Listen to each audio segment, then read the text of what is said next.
Aš pristatysiu Linutę, noriu pristatyti. Šiandien mes turime ypatingą paskaitą menopauzė, kuri labai daug moterų išveda iš pusiausvyros ir tikrai daugelis moterų nežino nei ką daryti, nei kaip daryti. Tai Lina Pakalniškienė šiandien jinai yra holistinės sveikatos specialistė, nutricologė, hormonų balanso mentorė ir tai dirba jau su tuo ne vieni metai ir jinai šiandien labai gražiai, manau, pristatys jum ir patars, padės. Manau, šita paskaita bus ypatinga, klausykite ausis ištempę, o paskui galėsit su kitais pasidalinti. Tai prašau, Linutė, tau žodis, pradedam. Tai labas vakaras visiems. Iš tikrųjų, šiandieną tikrai ta tema apie menopauzę yra labai aktuali, nes su jie susiduriama jau netgi ir anksčiau, negu sakykime, jinai turėtų pasireikšti mūsų gyvenime.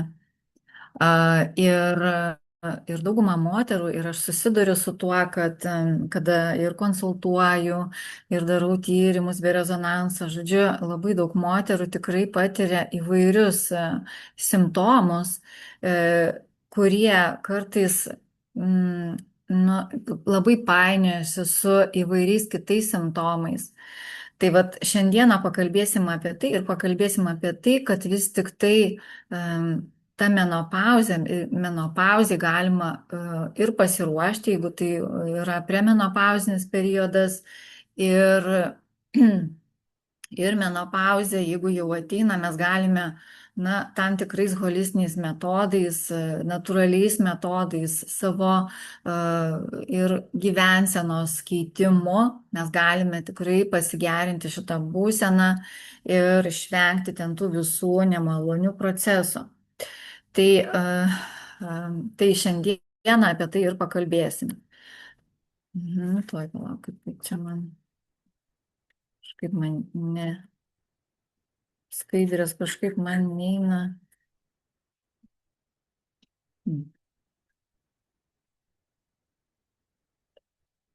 Negaliu jų toliau nesispaudžia kažkodėl, tai užstrigo man. Linutė, pabandyk apačioj kairiai pusiai surasti, kad sekanti rodiklė. Nerandi? O su klaviatūra? Man neduoda nei su klaviatūra. Gal aš pabandysiu stabdyti dalinimąsi ir iš naujo pajungti. Palauk, aš tada gal įrašą pabandysiu. Gal pabandykite įrašą ir vidinę. Gerai. Dar kartą labas vakaras visiems. Ai, tu iš naujo, o aš tęsinį rašau. Tai gerai, tada tęsime toliau mūsų paskaitą ir apie menopauzę, kad vis tik tai menopauzė mūsų organizme labai daug pakeičia įvairių dalykų ir kas labai svarbu, kad mes užsimtumėm savo organizmo profilaktiką, kad mes kreiptumėm dėmesį, atrodo, į tos dalykus, kurie galbūt atrodo tokie mažai reikšmingi, nes dauguma moterų galvoja, kad jos išgers kažkokių tai stebuklingų piliulių ir susitvarkys viskas. Iš tikrųjų tai ne. Iš tikrųjų tai mes turime labai daugiau dėmesio skirti šitame procese nei įprastai, dėl to, kad organizmas jau savo tos rezervus jau visiškai, sakykime, taip apmažina, ar ne? Ir tada mes liekame su tuo, ką mes, realiai pasakykime, taip užgyvenome savo gyvenimo būdu, mitybą, mąstymu, emocinę būseną, nervų sistemos būseną. Ir va tai mes pasiliekame akistatoje va su tuo, kaip mes gyvename. Tai šiaip tada, kada vyksta menopauzinis procesas, kada menopauzė ateina, menopauzė skaitoma tada, kada jau metai laiko nėra mėnesinių ir va tada jau skaitosi mėnesinės. skaitosi menopauzė. Premenopauzinis laikotarpis tai yra, kada jau organizmas persitvarko, tai yra, gali vykti nemažą laiko tarpą, tai gali būti ir kokie 5 metai, 8 metai, 10 metų, net organizmas gali po biškuliuką persitvarkinėti ir neiti į tai. Ir tuos dalykus labai labai svarbu pastebėti. Ir paskui jau aišku, jau vyksta tas pomenopauzinis laikotarpis. Tai mes, sakykime, taip kreipiame dabar dėmesį į tą premenopauzinį ir menopauzinį laikotarpį, ar ne? Kad premenopauzinėme laikotarpį labai svarbu stiprinti savo organizmą visais įmanomais būdais, o menopauziniam laikotarpį tai dar labiau kreipti dėmesį į save. Tai kiaušidėms nustojus veikti, moterų hormonai mažėja, o juos stimuliuojantis hormonai didėja. Mažėja kas? Estrogenai, tai jie atsakingi už mėnesinės, už kaulų tankį, už odos elastingumą. Progesteronas, tai jisai reguliuoja visą moters ciklą. Testosteronas irgi taip pat mažėja, kadangi jisai irgi reguliuoja ir raumenų masę, ir libido. Ir natūraliai šitie hormonai jie mažėja. Ir kas didėja? FSH tai yra folikulus stimuliuojantis hormonas, jisai didėja, nes tengiasi kiaušidės priversti dirbti. Ir toksai kaip procesas, tarsi kaip smakratis, jis stengiasi vis užvesti, bet jau kažkaip niekas nebeužsiveda. Ir liuteinizuojantis hormonas LH yra smegenų hormonas ir skatinantis ovuliaciją. Tai jis irgi didėja. Tai va, tai žodžiu, kas pasireiškia? Miego ir streso ašis labai tuo metu suaktyvėja, kada slopsta melatonino gamyba, tada sunkiau ir būna moterims ir užmigti, dauguma moterų iš tikrųjų prabunda naktį, blogai miega, nevyksta ta gili miego fazė, organizmas tampa itin jautrus stresui. Ir tada moteris iš tiesų tokios būna daugiau jautresnės, sunkiau perneša tuos dalykus, kurie anksčiau galbūt buvo lengviau, adaptacija, sakykime, ar stresiniai kažkokiai tai situacijai. Ir fiziniai pokyčiai, lėtėja medžiagų apykaita, auga svoris, natūraliai mažėja raumenų masė. Ir šičia mes galim pamatyti, ar ne, kad kiaušidžių funkcija, ar ne, tai apie ką mes ir kalbėjom, va ta grandinė, kaip jinai vyksta. Kiaušidžių funkcija mažėja estrogenų ir progesterono. Kai mažėja estrogeno ir progesterono, tada kortizolis turi tą tokį, suaktyvėja kortizolis, didėja jautrumas, stresui, blogėja miegas. Ir jeigu dar gyvensena yra tokia, kad turime aktyvų gyvenimo būdą arba daug streso gyvenime, įtampos, mažai pozityvumo, prastos mintis kamuoja, nuoskaudos, įvairūs dalykai, įsitikinimai, kurie iš tikrųjų mūsų mintis, mūsų įsitikinimai, emocijos, jos dar labiau paskatina kortizolį. Kada aktyvuojasi labiau kortizolis, atsparumas insulinui, suaktyvėja atsparumas insulinui. Aišku, čia daug ką įtakos daro ir mūsų gyvensena, mūsų mityba, bet ir kortizolis, kuris gali paskatinti insulino rezistentiškumą, dėl ko ir svoris gali premenopauziniame laikotarpyje didėti, dėl to, kad insulinas tampa mažiau jau gliukozė, kada yra kraujyje, ar ne, insulinas tiesiog nesugeba tos gliukozės įstumti į ląstelę, ar ne, ir tada vyksta tas kaupimasis riebalinėme sluoksnyje, auga riebalinis sluoksnis ir Ypač svorio augimas pasireiškia pilvo srityje ir pilvo apimtis iš tiesų didėja. Ir tai yra susiję ir vat būtent viskas turi savo tą tokį grandinę, ar ne? Ir uždegimas, tai yra lėtiniai organizmo procesai organizme, tai yra, kada mes patirime stresą, nerimą, įtampą, kada prastai miegame, nepakankamai organizmas gauna vitaminų, mineralų, antioksidantų ir kitų medžiagų, kada yra organizme disbalansai, tada vyksta organizmo uždegimas ar ne, ir tam tikros mūsų organizmo sistemos kenčia. Ir natūraliai tada yra nuovargis, energijos išsekimas. Dažnai moteris menopauziniam laikotarpį patiria karščio bangas, bet kitas dar gali būti irgi labai aktyvus procesas, tai yra smegenų rūkas, tai yra kada moteris tarsi nu, jaučiasi tokios, kai sakau, ežiukas rūke, aš dažnai tą sakau, ir dažnai ir pamiršta kažkokie tai kognityviniai sutrikimai, pamiršta, ką darė, ką sakė. Žodžiu, dažnai netgi pastebima, kad tas smegenų rūkas, jisai yra pastebimas žymiai daugiau negu netgi tas prakaitavimas.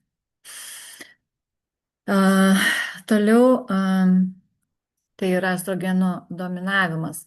Šiaip labai dažnai pasireiškia tas estrogenų dominavimas, kai sako menopauzė, tai estrogeno mažėja, ar ne?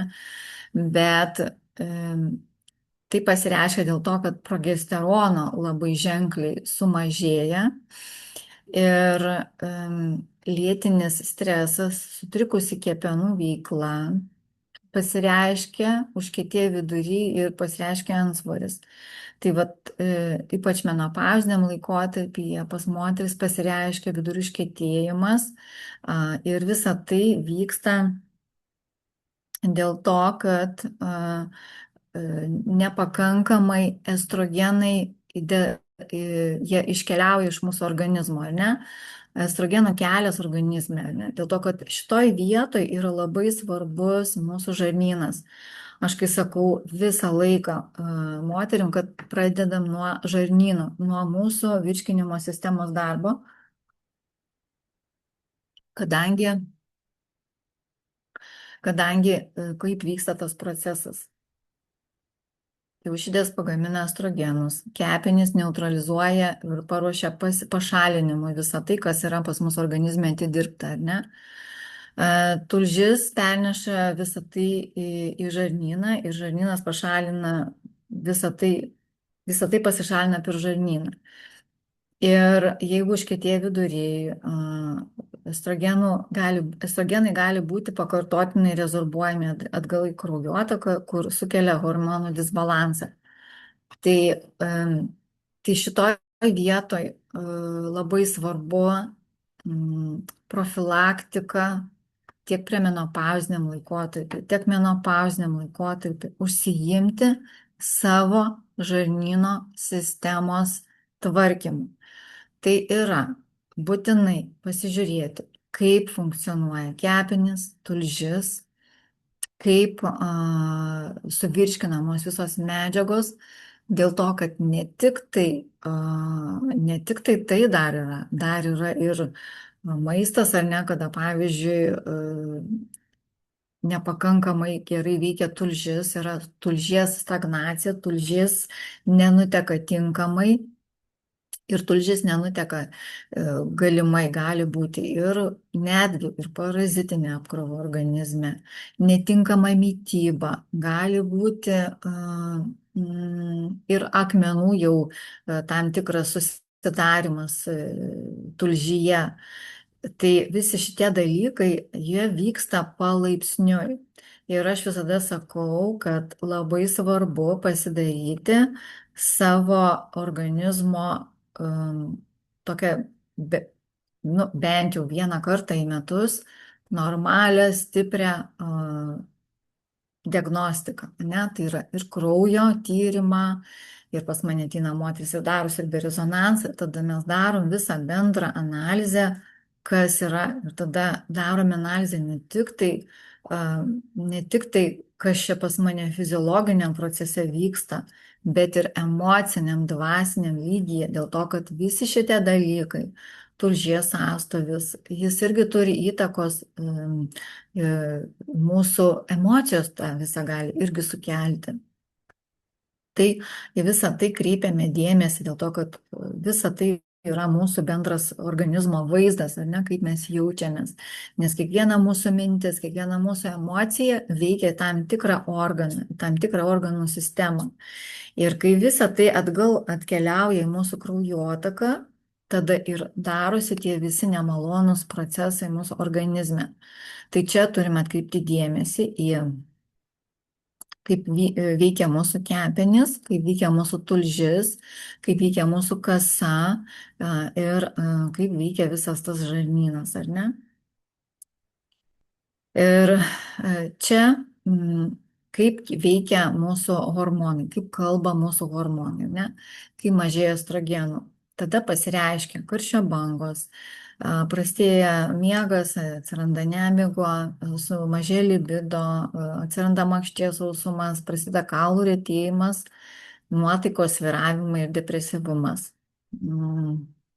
Ir, aišku, progesteronas tai yra nerimas, dirglumas, kyšių kaupimas, tinimai, išreikštas PMS, krūtų jautrumas, sunku atsipalaiduoti, sunku nusiraminti.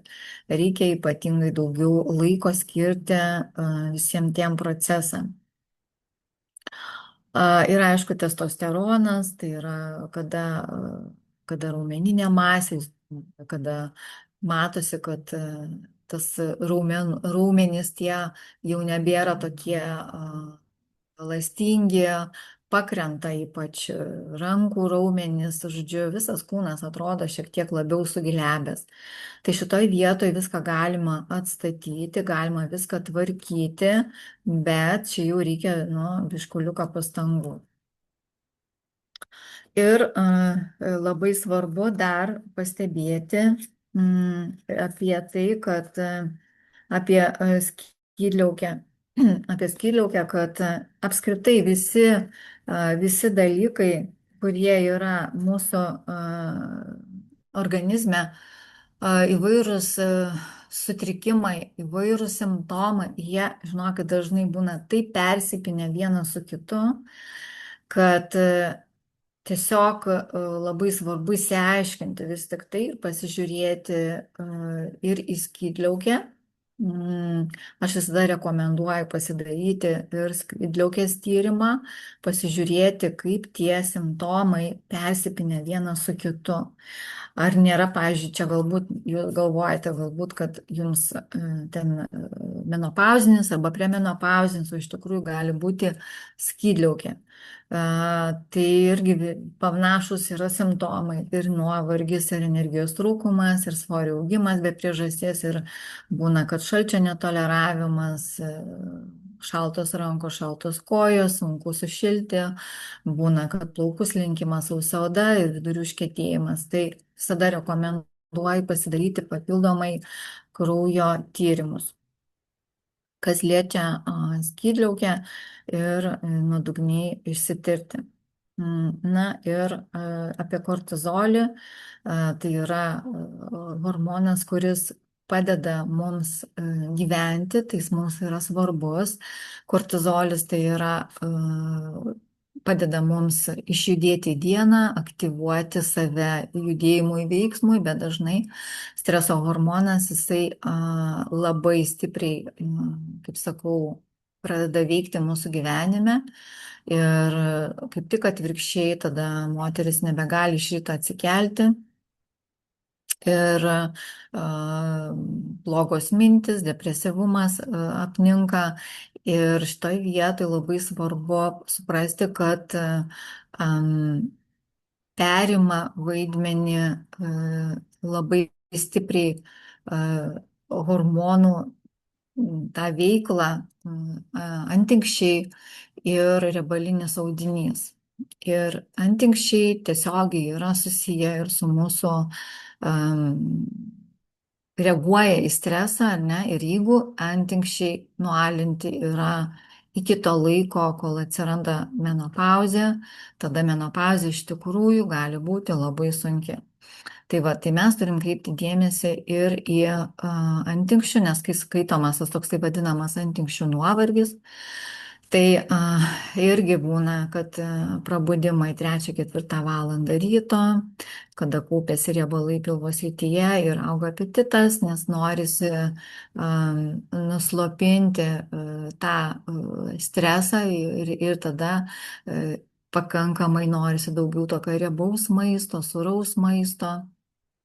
Arba atsiranda poreikis, kad ir saldžiam maistui, ar ne, tai yra ir emocijos, kada kortizolis yra pernelyg aukštas, tada yra pernelyg didelis poreikis to, nu, paglobojimo gal moteriai, ar ne, kad jinai nori daugiau to dėmesio savo ir jeigu per mažai gauna to dėmesio, gali būti, kad išryškėja tam tikros programos, kurias mes patiriame vaikystėje, tada užkandžiaujame cukraus saldžiais arba saldainiais, nu, žodžiu, kažkuo tai, kas atrodo patenkintų moters tą poreikį, ar ne? Ir jisai veikia įvairiais rakursais. Ir aišku, ir kaip kalbėjau, ta migla galvoje, ar ne, ir prastesnė atmintis, nuolatinis nuovargis. Tai labai svarbu suprasti, kad antinkščiai irgi labai labai veikia mūsų organizmą ir juos labai reikia irgi mylėti ir saugoti, nes jų atstatymas tai nėra toksai ir labai paprastas procesas, jisai tikrai reikalauja irgi daug pastangų. Na ir kas dar? Oksidacinis stresas ir ląstelių apsauga. Tai su amžiumi daugėja laisvųjų radikalų ir jie veikia kaip vidinės rūdis, kuris spartina ir odos senėjimą, pažeidžia ląsteles, silpnina mitochondrijų, ląstelių, energijos jėgainių funkciją. Ir kada tie laisvieji radikalai, tai tikrai visos jau žinote, ar ne, kad jie ardo mūsų ląstelių membranas ir natūraliai moteris ar vyrai, nesvarbu, jie atrodo net senesni pagal savo, negu turi tą biologinį amžių, ar ne? Ir iš tikrųjų, kada žmogus yra paveiktas, sakykime, to kortizolio, to streso ir oksidacinio streso, atrodo žymiai vyresnis, tai yra ir pajuodę pakiai būna, ir odos labesnis suglebimas, žodžiu, ta veido forma, jinai paglemba, pakrenta žemyn. Ir labai svarbu tie antioksidantai. Tai va čia va vitaminas C ir E, ypač E vitaminas irgi labai svarbus. Nu, žodžiu, ir C vitaminas, ir E vitaminas, aminorūgštys kaip gliutatijonas, selenas ir cinkas, polifenoliai, tai yra augalinės medžiagos, kurios mūsų ląstelę turi pamaitinti ir apsaugoti. Tai va, tai čia labai svarbu savalaikiai įsiaiškinti, kogi man organizmui trūksta, nes vienam gali trūkti vienų vitaminų, mineralų, antioksidantų, tokį kiekį trūksta, ar ne, kitam kitokio, ir mes negalime irgi šiaip savo taip paimti ir ne. Ir bet kokį kiekį vartoti, aišku, profilaktinis kiekis tai nieko, bet kartais reikalinga ne tik tai profilaktinė dozė, bet reikalinga atstatomoji dozė. Ir pagal kiekvieną žmogaus organizmą yra skirtingai. Tai čia irgi labai svarbu įsiaiškinti, dėl to, kad mūsų energijos jėgainė, tos mitochondrijos, jos silpsta, ne, jos silpsta ir natūraliai mes patys atrodome prasčiau. Nervų sistemos palaikymas. Tai čia yra labai svarbu dienos ritmas, kuris padeda stabilizuoti tą kortizolį, ne? Ir kas yra labai svarbu, tai yra rytas. Rytas, kada mes atsikeliam, išgeriam vandens ir pusryčiai turėtų būti 30-60 minučių nuo prabudimo, kas padeda stabilizuoti kortizolį ir turi būti pakankamas baltymų ir baltymų kiekis. Tai ir būtent ir baltymų tas kiekis jisai padeda stabilizuoti tą kortizolį ir aišku naudoti taip pat ir kokybišką druską. Himalajų druska gali būti druska, kurią jūs pirksite tiesiog mineralizuota, kad jinai turėtų elektrolitų. Ir tikrai nebijokite dėl to, kad menopauzės laikotarpiu druska, visi elektrolitai, visi mineralai, jie tiesiog greičiau pasišalina iš organizmo. Čia irgi labai svarbus ir magnio citratas, jeigu, sakykime, moteris turi ir vidurių užkietėjimą, tai ypač magnio citratas tinka tiems, kurie turi vidurių užkietėjimą ir tai padeda irgi palengventi šitą procesą, atpalaiduoti tiek nervų, tiek žarnyno sistemą. Dėl to, kad žarnynas ir nervų sistema, jie yra sujungti vienas su kitu kaip ašis, ar ne? Mes jau šitą žinome iš seniau. Dieną turi būti fizinis aktyvumas, bet vidutinis. Jeigu yra kažkokie tai tie stiprus procesai menopauziniai, premenopauziniai, jokių būdų savo organizmo nealinti aktyvia fizinė veikla, kaip eiti į kažkokius ten tuos sporto klubus ar ne, kur ten jau stipriai dirbat, jokių būdų turi būti vidutinis arba net lengvas fizinis aktyvumas. Tai vaikščiojimas, tempimo pratimai ir aišku būtinai atsipalaidavimo, kvėpavimo praktikos, kurios neuronus atpalaiduoja. Tai kada mes atpalaiduojam savo nervų sistemą, ar ne, mes tada galime dirbti su savo kažkokiais tai specifiniais įsitikinimais, tada mes galime pakeisti savo įprotį, nes mes vis tik tai galime keisti ir savo įprotį, galim keisti ir savo charakterį, įvairias savybės, kurios mums irgi sukuria tam tikrą stresą ir sukuria tam tikras situacijas mūsų gyvenime. Tai vat šitoj vietoje atkreipkime dėmesį, kad ne visą laiką tas kūnas ar genetika, ar fizinė, kažkokie tai specifiniai fiziniai ypatumai mūsų įtakoja, ne, tą visą procesą, bet ir mūsų pačių mąstymas, mūsų pačių reakcijos į tam tikras situacijas, jos gali iššaukti irgi tos dalykus. Taigi mes galime visą tai irgi reguliuoti. Ir kofeinas, jeigu patiriate, sakykime, jau tą tokį dirglumą, tai tiesiog mažinkite kofeiną arba mažinkite išgeriamos kavos kiekį arba iš tiesų jos visai negerkite arba vartokite, vat, ką mes čia turime, Yes Global, turime ir arbatą, ir kavą, kurie turi palaikymo sistemą visam organizmui su adaptogenais. Tai yra ir kava su 7 gydančiais grybais, ir arbata, kurie turi, nejautrina tos nervų sistemos, bet ją tiesiog reguliuoja, palaiko tą balansą, harmoniją viduje, kad jūs galėtumėte jaustis, nu, tiesiog tokiam balansui, ar ne? Labai svarbu adaptogenai, tie, kurie yra būtent toj kavoj ir arbatoj. Toliau vakaras, tai yra irgi labai svarbu, nes ta mėlyna šviesa, kuri mus spinduliuoja vakare, ne, per telefono ekranus, per kompiuterius, per televizorių, jie labai įtakoja mūsų fizinę būseną, labai silpnina. Todėl labai svarbu sukurti savo tokį įprotį, valandą, 2 nebežiūrėti tos telefonus, palikti juos ramiai ir eiti pasivaikščioti, skirti laiką savo, nusiraminti, kvėpuoti, medituoti, skaityti.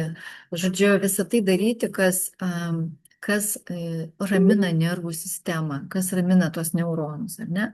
Miegas iki 23 valandos, tai reguliuoja kortizolį ir atkuria imuninę sistemą. Vasarą dabar mes turime, tai yra puikus laikas, kada visi nori pasimėgauti tą šilumą ir viskas tvarkoj. Kad ir nuėjome vėliau miegoti, bet mes, jeigu tą laiką skiriame tokiam ramiam pasibuvimui, ar ne, tai irgi gerai. Bet tiesiog stengtis atsigulti iki 23 valandos. Ar galbūt ir visada netgi moterim rekomenduoja tokiam periode atsikelti maždaug apie 7 valandą, ne anksčiau netgi, nors iš tikrųjų tos moteris, kurios yra versle, kurios yra aktyviam gyvenimo periode, būna keliasi ir anksčiau ir tikrai galima dienos bėgyje padaryti daugiau darbų ar ne, bet pastebėkime šitus dalykus ir niekas gyvenime nėra svarbiau už gerą būseną ir kai mes esame geresniai būsenoje, ar ne, tai mes visą laiką galėsime efektyviau atlikti įvairius darbus ir per mažesnį laiko tarpą nuveikti žymiai daugiau. Ir čia ateina į pagalbą būtent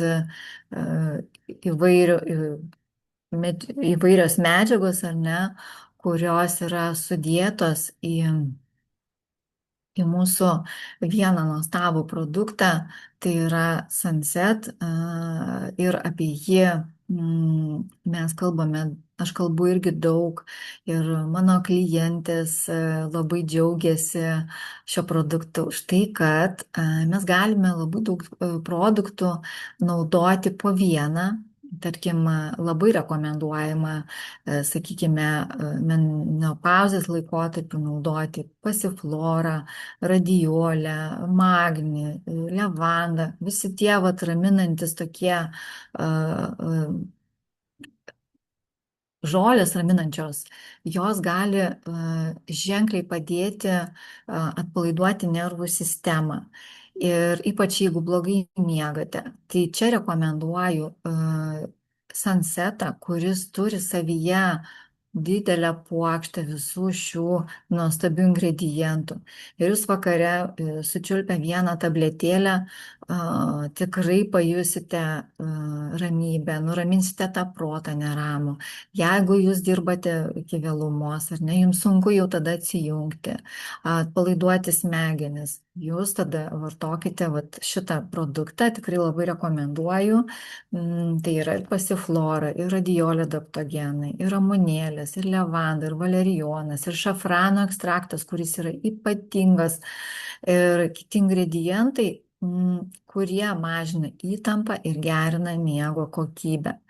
Netgi jeigu jūs dienos bėgyje patiriate kažkokį tai stresą, įtampą ir jūs negalite nurimti, netgi ir dieną galite mažą dalelytę sučiulpti, čia yra tabletėlių forma, irgi galite padėti savo. Taip pat prie visko, jeigu jūsų yra nervų sistema įtempta, papildomai galima naudoti magnį priklausomai nuo jūsų būsenos, ar ne.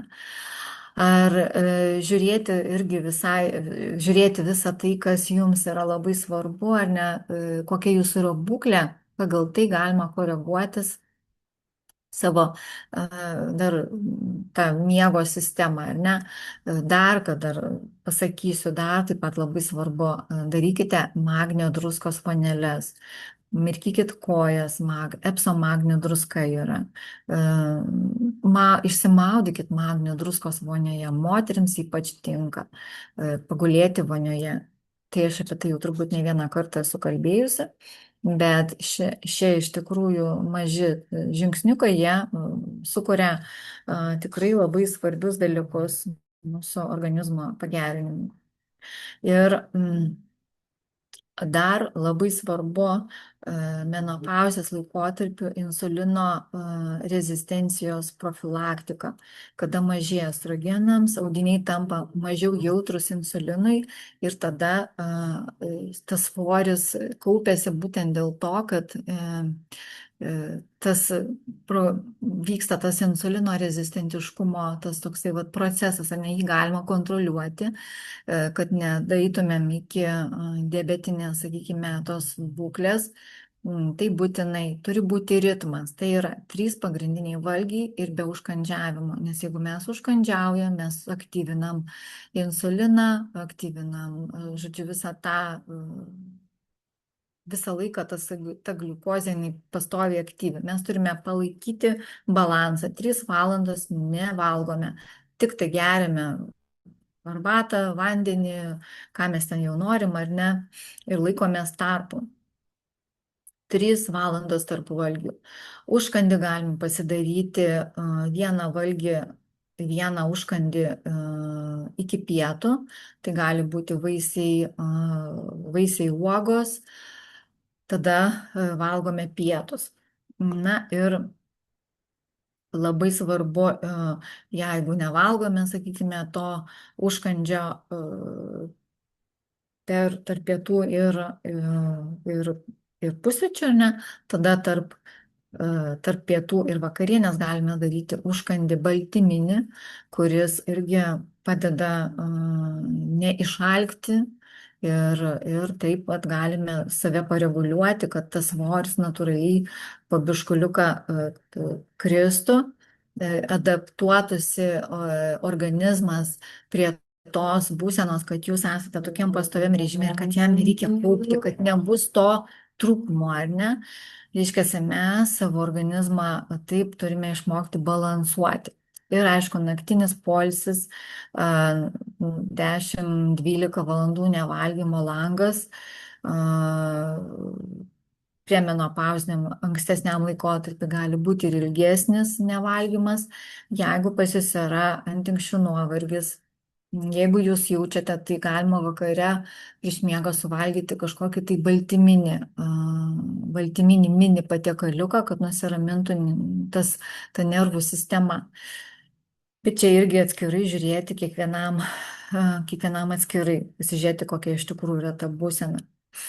Ir balansas lėkštėje, tai labai svarbu, pakankamas baltymų ir daržovų kiekis kiekvieno valgymo metu, jisai subalansuoja ir tą gliukozės balansą, ar ne, mūsų organizme. Tada nesinori pakankamai daugiau valgyti ten kažkokių tai angliavandenių ir tada jaučiamės geriau. Sveiki riebalai, tai yra statybinės medžiagos mūsų organizme, tai yra alyvuogių aliejus, avokadai, MCT aliejus, mažos grandinės riebalų rūgštis, kuri lengviau organizmui yra apdorojama, žuvis, riebi omega-3, riebiosios rūgštis, tai yra mūsų pagrindas mūsų namo pagrindas, ne, tai mūsų ląstelių membranos sudarytos iš riebių rūgščių, ar ne, iš riebalų, ir mums tai yra labai svarbu. Skaidulos irgi labai svarbu. Riboti cukrų, greituosius angliavandenius, rafinuotus aliejus, alkoholį, žodžiu, tokio maistą, kuris yra mažavertis ar ne, keptas, rūkytas, žodžiu, visą tai mes turime tiesiog išbraukti iš savo raciono ir pereiti prie sveikos ir tausojančios mitybos. Čia yra numeris 1, ką reikia įsisavinti savo, norint sukurti savo tinkamą terpę toliau. Ir žarnynas, ar ne, tai aš kaip ir kalbėjau, ar ne, kad žarnynas tai yra labai svarbu sutvarkyti žarnyną, dėl to, kad jis hormonų, estrogenų pašalinimas vyksta detoksikacijos procesai, imuniteto palaikymas ir uždegimo reguliavimas vyksta. Tai čia į pagalbą ateina į pagalbą kolongardas ir aš jį labai rekomenduoju dėl to, kad kas dar nežino, kas nesusidūręs yra su šitu produktu, tai yra visos medžiagos, kurios įeina į šitą produktą, jos būtent tinkamos estrogenų estrogenų tų visų reguliavimui, ar ne, hormonų reguliavimui ir padeda detoksikacijos procesams vykti mūsų organizme, ne, kad jisai čia įeina ir margainis, ir linų sėmenys, ir psilim lobelis, ir inulinas, ir alavijas, ir antioksidantai. Kiviai labai svarbus yra šitoj vietoj, kad padėtų mūsų žarnynui geriau veikti. Q10 tai yra labai svarbus kofermentas, tai yra mūsų energija, astaksantinas, antioksidantai. Žodžiu, čia įeina tie dalykai, kurie reikalingi ir hormoniniai sistemai reguliuoti, ir žarnynui reguliuoti. Žodžiu, aš kai sakau, čia yra toks džiaugsmas mūsų kūnui, nes kai mes jo pavartojam, mes gaunam ne tik tai, kad tų medžiagų dar ir prebiotikai ir probiotikai, o būtent geroji mikroflora, kada mūsų organizme yra, tada, tada nurimsta mūsų neuroninės jungtis, neuronai, ne, mūsų smegenys nusiramina. Tai va, ir dar linų sėmenyse, pavyzdžiui, čia įeina, ne, čia linų sėmenyse yra augalinių lignanų, augalinių junginių, kurie siejami su estrogeno metabolizmo palaikymu. Tai va, ir kopūstai. Ir labai dar svarbu vartoti maistą, kuris būtent padeda menopauzės laikotarpiu. Tai yra kryžmažiedės daržovės, tai yra brokoliai, kopūstai, žiediniai kopūstai. Jie irgi turi junginių, kurie padeda palaikyti sveiką estrogenų apykaitą. Ir, žodžiu, ir fitoestrogenai, žodžiu, reikalingi. Tai vat visi šitie dalykai, jie sukuria mūsų organizmui bendrą terpę, kad organizmas jaustųsi geriau, ne? Kad mes jaustumėmės geriau. Ir iš tiesų ir palengvėja, ir pilvas tas nebūna toks jau įsipūtęs, ar ne. Ir svoris po biškuliuką mažėja, bet žinokite, kad tai yra labai svarbu mytyba. Mytybos balansas, jeigu mes jau naudojame tam tikrus produktus, tai turime padėti savo organizmui, neįeiti vėl, nedaryti to grįžtamojo ryšio. Nes jeigu mes, pavyzdžiui, pradėjom teisingai maitintis, ar ne, ir vėl metam tą ir vėl grįžtam prie to, vėl organizmui reikės laiko vėl adaptuotis, vėl patikėti, nes jūs jeigu va taip, čia galim taip pasakyti, va jums vaikas meluoja, ar ne? Viena, kad melavo, kita, kad melavo ir jūs jau jo, kaip jau jisai sako teisybę, jūs atrodo, jau jo ir nelabai tikit ir norit patikrinti, aha, ir tikrai jau čia jisai man teisybę sako. Ir reikia laiko, ar ne, kad mes, kaip sakau, vėl patikėtumėm. Taip mūsų organizmas irgi, jis irgi toksai pats yra. Mes jį apgauname realiai, ne? Mes jo nemylim, kitaip pasakius. Tai va, tai mylėkime savo kūną ir dėl to, kad jis yra labai, labai svarbus mum, ne? Mes norim daug ką nuveikti gyvenime. Oksidacinis stresas, ne? Tai va, veikia mūsų organizmą, kada mes netinkamai su savimi elgiamės, ląstelės mūsų pažeidžiamos. Laisvieji radikalai, ne? Apie tai kalbėjom, kad pažydžia mūsų DNR, ląstelių membranas, odą, mitochondrijas, žodžiu, jaučiamės prastai. Tai vat mums reikalingos tam tikros medžiagos, tai yra, pavyzdžiui, kaip Q10, L-karnitinas, judėjimas, kokybiški baltymai, kad netaptumėm kaip išsikrovusios baterijos, ne? Ir mums reikalingas, aš jau kalbėjom, ar ne, kad gliutationas, melatoninas, vitaminas C, E, selenas ir taip toliau. Ir toliau, kas vyksta su mūsų kaulinė masė, ar ne, kad menopauzės laikotarpiu mažėja kaulų masė, atsiranda osteoporozės, sarkopenijos rizika ir prarandama jėga. Ir šitoj vietoj ypatingai turi būti aktyviai užsiimama fizinė veikla, nu, ta prasme, kiek įmanoma pagal būklę, būti daugiau grynam ore ir judėti. Tai vėl prie to pačio grįžt, ar ne, kad vitaminas D, magnis, kalcis, judėjimas, visa tai sukuria organizmui mums balansą.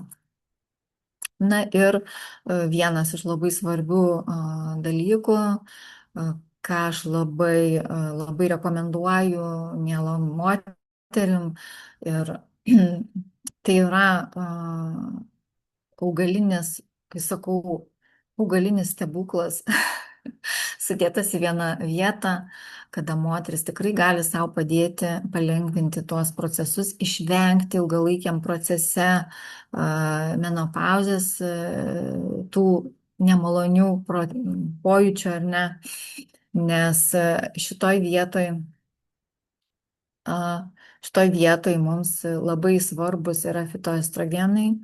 Tai yra linų sėmenų ekstraktas, šeina, sojų izoflavonoidai, donquai, augalas, kuris būtent ramina PMS sindromą, visus tos procesus, neramumus, nervų sistemos, žodžiu, čia įeina sojų izoflavonoidai, kurie menopauziniam procesui irgi padeda.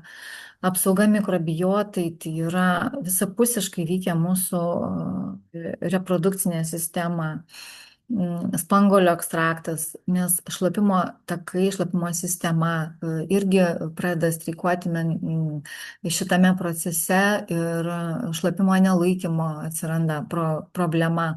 Ir tai šlapimo nelaikymas irgi yra vienas iš tokių dalykų, kada būtent tam laikotarpyje labai trūksta magnio ir labai rekomenduoju papildomai šalia irgi gerti magnį, už tai, kad jisai ženkliai gali padėti pagerinti būtent šitos problemą ir kartu vartojant ir Alpha Max V. Ir atkreipime dėmesį, kad jeigu šitame procese pas moteris labai paaktyvėja būna, prasideda tokie procesai kaip miomos, fibromos, cistos, endometriozė. Tokiu atveju šitą produktą turite vartoti atsargiai, retesniais, sakykime, išplėstais, kas antrą dieną, kas trečią dieną stebėti, kaip jaustis. Ir neilgiau 3 mėnesių. Tai va, o kitom moterim, pas kurios šito proceso nėra, galima pavartoti etapiškai ir ne 3-4 mėnesiai, padaryti pertrauką ir po kiek laiko vėl pratęsti. Tai va, čia įeina spanguolių ekstraktas, būtent ir šlapimo sistemą palaiko, ciberžolė prieš uždegiminį, probiotikai, tam, kad nesivystytų tie uždegiminiai procesai, ne?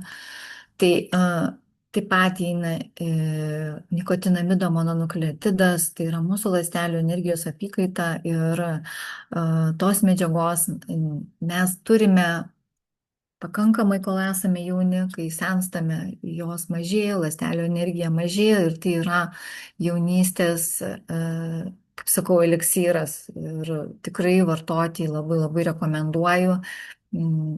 Taip pat įeina kacifatima, moters energijai, hormoniniai sistemai palaikyti, įeina ginkmedis, koncentracija ir atminčiai, kadangi, kaip ir sakiau, ar ne, kad galimai moteris gali patirti tuos smegenų rūkus ir aišku, vėl turime žiūrėti viską kompleksiškai, ar ne? Kiekviena moteris yra individuali, bet čia yra visi tie paprasti dalykai, į kuriuos mes turime tiesiog atkreipti dėmesį. Ir aš išskyriau 5 elementus, kurie yra labai svarbus. Tai yra hormonų pusiausvyra, ne? Fitoestrogenai, skydliaukės palaikymas, turime atkreipti dėmesį. Turime atkreipti dėmesį į savo žarnyną ir kepenis, kad tai būtų teisinga mikrobiota mūsų organizme, kad vyktų teisingi detoksikacijos procesai. Tada mes turime kreipti dėmesį į nervų sistemą, į miegą, į kortizolio kontrolę ir atsipalaidavimą, nes čia yra vienas iš labai svarbių faktorių, kurie gali įtakoti, užvesti įvairius procesus organizme, tiek genetinius, tiek įvairius kitus, įvairias kitas simptomus. Ir čia yra labai labai svarbu būtent aktyviai dėmesį kreipti į savo psichinę, emocinę, mentalinę, dvasinę būseną. Ir sveikos ląstelės ir energija, ar ne, ir antioksidantai, mitokondrijų apsauga, kaulai, stiprus raumenys ir kaulai, tai yra baltymai ir jėgos pratimai. Turime susibalansuoti savo mitybą, susibalansuoti savo gyvenseną ir tada mūsų kūnas mums padėkos. Tai va, tai menopauzė nėra praradimas, tai yra tiesiog naujas etapas, kada moteris tampa brandi, kada jinai išmintinga, kada jinai ramesnė, kada jinai taip nereaguoja jau, kada jau ateina tas procesas, jinai taip nebereaguoja į vairias situacijas, jinai išlaikyta, jinai turi savyje daug jėgos vidinės sukauptos. Ir jeigu jinai pakankamai save prisižiūri, ne, tada jinai yra tampa tokiu moterim šviesuliuku, kuris gali padėti kuri gali padėti ir kitoms moterims, ar ne, ir savo patirtimi, ir įvairiais kitais dalykais. Tai šiandien aš išvardinau tos tokius pagrindinius punktus. Jeigu jūs turite kažkokių tai klausimų arba jeigu turite poreikį ir nežinote, kokius tyrimus pasidaryti, galite man parašyti savo elektroninį paštą arba į chatą pas mus. Aš galėsiu paruošti tokį mini gidą, kokius pasidaryti kraujo tyrimus, kad jūs galėtumėte pasitikrinti. Ir aišku, jeigu reikia pagalbos, aš galiu padėti pakonsultuoti šitoj vietoj, išsiaiškinti savo būseną, kokio jūs esate dabar, kokiam taške ar ne, ir kaip jums toliau judėti į priekį. Aišku, tai yra čia pas mus, kadangi mes esame Yes Global bendruomenė, tai pas mus čia yra daug kalbama apie sveikatą, daug kalbama apie sveikatos išsaugojimą, nes turime čia visą sistemą produktų, ar ne, tai yra, kuri padeda sistematiškai savo organizmą atstatyti. Tai tikrai galite arba kreiptis į tos žmonės, kurie jūs čia pakvietė ir neišklausyti šitą paskaitą, arba į mane kreiptis, jeigu jums aktualu. Mes viską jums papasakosim ir padėsim, kad jūs savo gyvenime turėtumėt lengvesnę tą kasdienybę ir džiaugsmą. Tai va, tai aš tada jau baigiu, ne, savo šitą dalį, galime